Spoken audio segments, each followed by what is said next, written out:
டிட்வா புயலானது இன்று மாலைக்குள் சென்னையை நெருங்கும் என வானிலை ஆய்வு மையம் கணித்திருக்கின்றது. டிட்வா புயலானது கடந்த 6 மணி நேரத்தில் மணிக்கு 5 கிலோமீட்டர் வேகத்தில் நகர்ந்து கொண்டு வருகின்றது. குறிப்பாக அதனுடைய வேகம் என்பது குறைந்து கொண்டிருக்கின்றது. நேற்று 10 கிலோமீட்டர் வேகத்தில் நகர்ந்த நிலையில் தற்போது அதனுடைய வேகம் என்பது படிப்படியாக குறைந்து 5 கிலோமீட்டர் வேகத்தில் நகர்ந்து கொண்டிருக்கின்றது. தற்போது காரைக்காலில் இருந்து 80 கிலோமீட்டர் தொலைவில் மையம் கொண்டிருக்கின்றது டிட்வா புயலானது. இதன் காரணமாக இன்றைய தினம் காரைக்கால் பகுதிகளில் அதி கனமழைக்கு வாய்ப்பு இருக்கின்றது. தொடர்ச்சியாக சென்னையை பொறுத்தவரை சென்னையிலிருந்து கிட்டத்தட்ட 250 கிலோமீட்டர் தொலைவில் தெற்கு பகுதியில் நிலை கொண்டிருக்கின்றது டிட்வா புயலானது. புதுவையிலிருந்து 160 கிலோமீட்டர் தெற்கு தென்கிழக்கு பகுதியில் தற்போது இந்த டிட்வா புயலானது நிலை கொண்டிருக்கின்றது. கிட்டத்தட்ட அது வடக்கு திசையில் பயணித்துக் கொண்டிருக்கின்றது. இந்த பகுதியில் தான் அந்த டிட்வா புயல் என்பது தற்போது மையம் கொண்டிருக்கின்றது. புதுவைக்கும் அதே போன்று காரைக்காலுக்கும் மிக அருகில் டிட்வா புயல் இருக்கின்றது. இன்று நண்பகலுக்கு பிறகு சென்னை அருகில் வருவதற்கான வாய்ப்பு அதிகம் இருக்கின்றது. அந்த நேரங்களில் சென்னையை பொறுத்தவரை மிக கனமழையோ ஓரிரு இடங்களில் அதி கனமழைக்கோ வாய்ப்பு என்பது அதிகம் இருக்கின்றது. தற்போது இந்த வரைகலை விளக்கத்தின் மூலமாக இந்த டிட்வா புயல் நகரும் திசையை பொறுத்து இந்த பகுதியில் அடர்ந்த சிவப்பு நிறங்களில் இருக்கக்கூடிய பகுதிகள் முழுவதுமே அதி கனமழைக்கும் ஓரிரு இடங்களில் மிக கனமழை அப்படிங்கிறது பதிவாவதற்கான வாய்ப்புகள் இருக்கின்றது.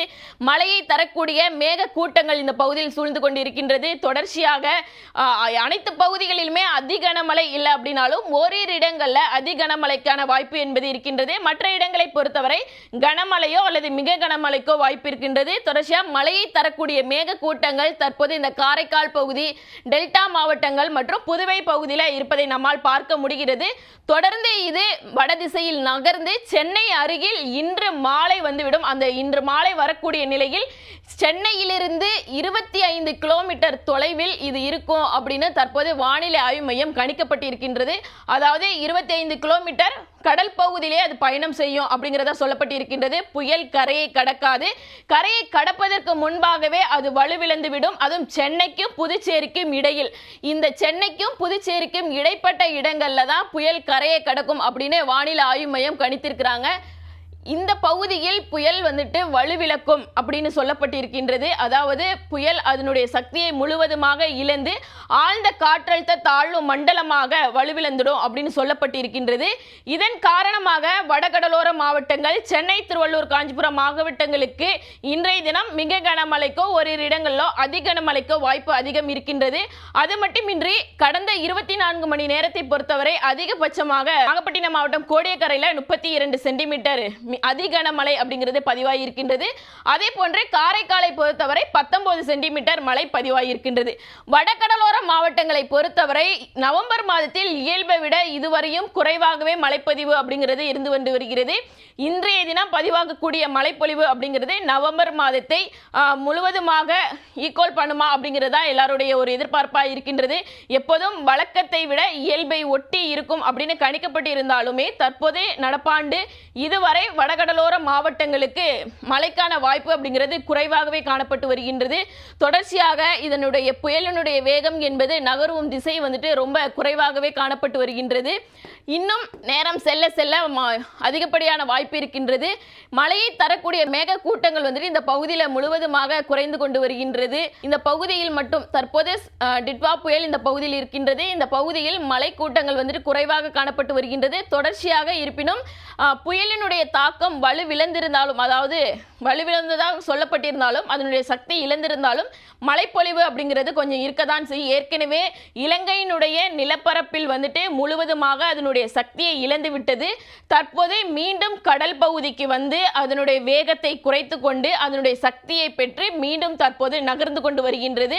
ஒரு முறை ஏற்கனவே அதனுடைய முழு சக்தியையும் இழந்த நிலையில் தற்போது மீண்டும் அதை எடுத்திருப்பதின் காரணமாக அதனுடைய சக்தி என்பது பெரிய அளவில் இருக்காது. இதன் காரணமாக தமிழகத்தில் இருக்கக்கூடிய இந்த வடகடலோர மாவட்டங்கள், டெல்டா மாவட்டங்களுக்கு பெரிய அளவில் மழை பாதிப்பு இல்லை என்றாலும் ஒரு இடங்களில் அதிக கனமழைக்கான வாய்ப்பு அப்படிங்கிறது சொல்லப்பட்டு இருக்கின்றது. அதே போன்று புயலினுடைய வேகம் என்பது அதிகரிக்குமா அப்படிங்கிறது, இந்த புயலினுடைய வேகம் என்பது பெரிய அளவில் இருக்காது எனவும் ஏற்கனவே சொல்லப்பட்டு இருக்கின்றது.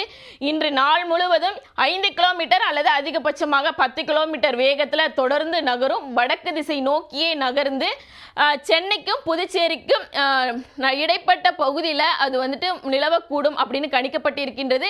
இதற்கு முன்னதாக தெற்கு ஆந்திர பிரதேச கடற்கரையை நோக்கி, அதாவது சென்னையிலிருந்து தொடர்ந்து தெற்கு ஆந்திர பிரதேச கடற்கரை நோக்கி நகரும்னு சொல்லப்பட்டிருந்தது. அதற்கு முன்பதாகவே சென்னைக்கும் புதுச்சேரிக்கும் இடையிலே அது நிலவக்கூடும் அப்படின்னு சொல்லப்பட்டிருக்கின்றது. சென்னையினுடைய கடலோர பகுதிகளில் அது முழுவதுமாக புயலிலிருந்து ஆழ்ந்த காற்றழுத்த தாழ்வு மண்டலமாக வலுவிழப்பதற்கான வாய்ப்புகள் அதிகம் இருப்பதாக வானிலை ஆய்வு மையம் கணிக்கப்பட்டிருக்கின்றது. அப்ப சென்னைக்கு எப்படி இருக்கும் இன்றைய தினம் அப்படின்னு பார்த்தோம்னா, சென்னையை பொறுத்தவரை காலையிலிருந்து வானம் மேகமூட்டத்துடன் காணப்படும். நகரினுடைய ஒரு சில பகுதிகளில் இடையிடாமல் மழை தொடர்ந்து கொண்டு இருக்கும். இருப்பினும் நண்பகலுக்கு பிறகு தொடர்ந்து சென்னையை பொறுத்தவரை மழைப்பதிவு அப்படிங்கிறது அதிகமாக இருப்பதற்கான வாய்ப்புகள் அப்படிங்கிறது சாத்தியக்கூறுகள் இருக்கின்றது. அது மட்டுமின்றி காற்றினுடைய வேகம் அப்படின்னு பார்த்தோம் அப்படின்னா இயல்பை விட, அதாவது அதிகபட்சமாக 75 முதல் 90 கிலோமீட்டர் வரை காற்றினுடைய வேகம் என்பது இருக்கக்கூடும் என கணிக்கப்பட்டிருக்கின்றது. அதே போன்று காற்றினுடைய வேகம் இந்த 35 kT அப்படிங்கிறது தான் காற்றினுடைய வேகமாக கணிக்கப்பட்டிருக்கின்றது. இது அதிகபட்சமாக 90 கிலோமீட்டர் வரை வீசக்கூடும். புதுவை காரைக்கால் பகுதியிலும் தற்போது அப்படிதான் இருக்கும். சென்னையை நெருங்கும் போதும் அதனுடைய காற்றினுடைய வேகம் என்பது 90 கிலோமீட்டராக இருக்கும். சென்னையினுடைய கிழக்கு பகுதிக்கு செல்லும் போது, அதாவது தெற்கிலிருந்து செல்லும் போது தொடர்ந்து காற்றினுடைய வேகம் என்பது படிப்படியாக குறையும். ஆழ்ந்த காற்றழுத்த தாழ்வு மண்டலமாக வரும்போது காற்றினுடைய வேகம் என்பது முழுவதுமாக குறைக்கப்பட்டு 90லிருந்து 60 கிலோமீட்டர் வேகத்திலேயும், அதே போன்று படிப்படியாக 30 கிலோமீட்டர் வேகத்திலையும் வீசக்கூடும். அதே போன்று தொடர்ச்சியாக அது ஆழ்ந்த காற்றழுத்த தாழ்வு மண்டலத்திலிருந்து காற்றழுத்த தாழ்வு மண்டலமாக தொடர்ந்து அது பலவீனத்தை இழந்து வரும். மீண்டும் அதனுடைய பழைய நிலைக்கு வரும். தற்போது மழையை தரக்கூடிய மேக கூட்டங்கள் தொடர்ந்து இந்த பகுதியில் இருப்பதை நம்மால் பார்க்க முடிகின்றது. பெரிய அளவில் தமிழகத்திற்கு டிட்வா புயல் காரணமாக பாதிப்பு இல்லை அப்படின்னு எடுத்துக்கலாம். நம்ம இருந்தாலும் கடலோர பகுதிகளில் இருக்கக்கூடியவங்க கொஞ்சம் கவனமாக இருக்கணும். காற்றினுடைய வேகம் அந்த பகுதியில் அதிகமாக இருக்கும். அது மட்டுமின்றி கடல் சீற்றம் என்பது அந்த பகுதிகளில் அதிகமாக காணப்படும். குழந்தைகள், ஏன்னா இன்று விடுமுறை என்பதனாலும் கடலுக்கு அதிகமான செல்வதற்கான வாய்ப்புகள் என்பது அதிகமாக இருக்கின்றது. எனவே வந்துட்டு மக்கள் பாதுகாப்பாக இருக்க வேண்டும் எனவும் அரசு துறை சார்பிலும் அறிவுறுத்தல் என்பது கொடுக்கப்பட்டு வருகின்றது. பல்வேறு இடங்களில் பேரிடர் மீட்பு குழு தயார் நிலையில் வைக்கப்பட்டிருக்கின்றது. சென்னையை பொறுத்தவரை மாநகராட்சி சார்பில் பல்வேறு ஏற்பாடுகள் என்பது செய்யப்பட்டு வருகின்றது. குறிப்பாக மீனவர்களுக்கான எச்சரிக்கையை பொறுத்தவரை நாளைய தினம் முதல் மீனவர்கள் கடலுக்கு செல்ல வேண்டாம் என அறிவுறுத்தல் கொடுக்கப்பட்டிருக்கின்றது. அதாவது வங்கக்கடல் மற்றும் மன்னார் வளைகுடா, இலங்கையை ஒட்டிய கடல் பகுதிகளுக்கு மீன்பிடிக்க செல்ல வேண்டாம் என அறிவுறுத்தல் கொடுக்கப்பட்டிருக்கின்றது. அது மட்டுமின்றி நாகப்பட்டினம், காரைக்கால், புதுவை, பாம்பன் உள்ளிட்ட 5 துறைமுகங்களில் 5ஆம் எண் புயல் எச்சரிக்கை கூண்டு என்பது ஏற்றப்பட்டிருக்கின்றது. அதாவது புயல் உருவாகி அந்த துறைமுகத்தினுடைய இடது பக்கமாக செல்கிறது என்பதை அறிவுறுத்தும் வகையில் அந்த புயல் எச்சரிக்கை கூண்டு என்பது ஏற்றப்பட்டிருக்கின்றது. தொடர்ச்சியாக மற்ற துறைமுகங்களை பொறுத்தவரை 4ஆம் எண் புயல் எச்சரிக்கை கூண்டு என்பது ஏற்றப்பட்டிருக்கின்றது. காற்றினுடைய வேகம் என்பது அதிகரித்தால் புயல் எச்சரிக்கை கூண்டும் இன்னும் அதிகப்படுத்துவதற்கான வாய்ப்புகள் இருக்கின்றது. அதே போன்று டிட்வா புயலை பொறுத்தவரை அதிகபட்சமாக 90 கிலோமீட்டர் வரை காற்றினுடைய வேகம் இருக்கும் என கணிக்கப்பட்டிருக்கின்றது. சாதாரணமாக மற்ற புயல்களை பொறுத்தவரை காற்றினுடைய வேகம் என்பது அதிகமாக இருக்கும்.